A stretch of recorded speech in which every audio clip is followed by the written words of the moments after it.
નમસ્કાર ખેડૂત મિત્રો, કૃષિ વિજ્ઞાન કેન્દ્રની યુટ્યુબ ચેનલમાં આપનું હાર્દિક સ્વાગત છે।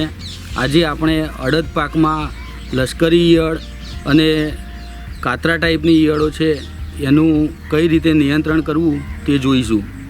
અડદ પાકમાં હમણાં જ વરસાદ પૂરો થયો છે અને હવે લશ્કરી ઈયળ અને કાતરા ટાઈપની ઈયળોનો ઉપદ્રવ ચાલુ થયો છે। જો આ ઈયળોનો ઉપદ્રવનું નિયંત્રણ કરવામાં ના આવે તો આખો પાક લગભગ નિષ્ફળ જાય એવું લાગે છે। તો શરૂઆતથી જ આનું નિયંત્રણ કરવામાં આવે તો આપણે અડદનામાં લશ્કરી ઈયળ અને કાતરાનું નિયંત્રણ કરવાથી પાક બચાવી શકીએ છીએ। કાતરા ટાઈપની ઈયળો અને લશ્કરી ઈયળોની એવી ટેવ હોય છે કે રાત્રે લશ્કરી ઈયળ બહાર ખાવા આવે છે અને ખાઉધરી હોય છે એટલે મોટાભાગનો પાક ખાઈ જાય છે અને દિવસે જમીનમાં ઉતરી જાય છે। જ્યારે કાતરા ટાઈપની જે ઝુંડમાં સમૂહમાં ઈયળ હોય છે એ પણ આખો છોડ ઝાંખરા જેવો દેખાય છે અને તમે દૂરથી જુઓ તો એના પત્તા સફેદ જાળી જેવા દેખાતા હોય અને એક પત્તા ઉપર 100 થી 150 ઈયળોનો સમૂહ જોવા મળે છે। આ કાતરા ટાઈપની ઈયળો છે એના જે માદા ફૂદા છે એ 100 થી 150ની સમૂહમાં ઈંડા મૂકે છે અને એ જ પત્તા ઉપર 3 થી 4 દિવસમાં ઈંડું સેવાઈ જાય એટલે નાની ઈયળો થઈ આખું પત્તું કોરી ખાઈ જાય છે અને પછી આખા છોડ ઉપર પ્રસરી જાય છે અને પછી ધીરે ધીરે આખા ખેતરમાં એનો ઉપદ્રવ વધી જાય છે। તો આ ઈયળોનું નિયંત્રણ કરવા માટે શરૂઆતથી જેવા એકલ દોકલ છોડ દેખાતા હોય તો એનો ઉપાડી અને એનો નાશ કરવો જોઈએ।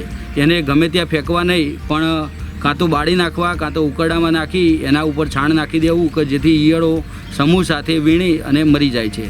બીજું કે શરૂઆતમાં ઓછો ઉપદ્રવ હોય તો લીંબોળીનું તેલ 45 ml 10,000 ppm હોય તો અને 10,000 ppmથી ઓછું હોય તો 75 ml 15 લીટર પાણીમાં લઈ છંટકાવ કરવો જોઈએ। અત્યારે પ્રાકૃતિક ખેતીનો યુગ ચાલી રહ્યો છે તો પ્રાકૃતિક ખેતીમાં આપણે જે હાથ બનાવટની દવાઓ છે નેમાસ્ત્ર, બ્રહ્માસ્ત્ર, અગ્નિઅસ્ત્ર એનો પણ છંટકાવ કરવાથી આ ઈયળોનું સહેલાઈથી નિયંત્રણ કરી શકાય છે। તો આમાંથી કોઈપણ એક દવા તમે બાયોપેસ્ટિસાઇડ તરીકે વાપરી શકો છો।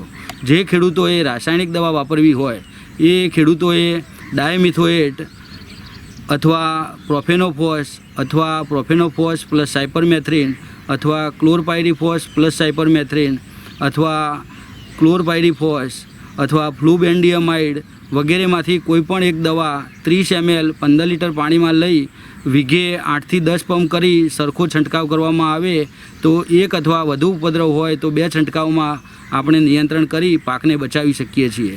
નમસ્કાર, આભાર।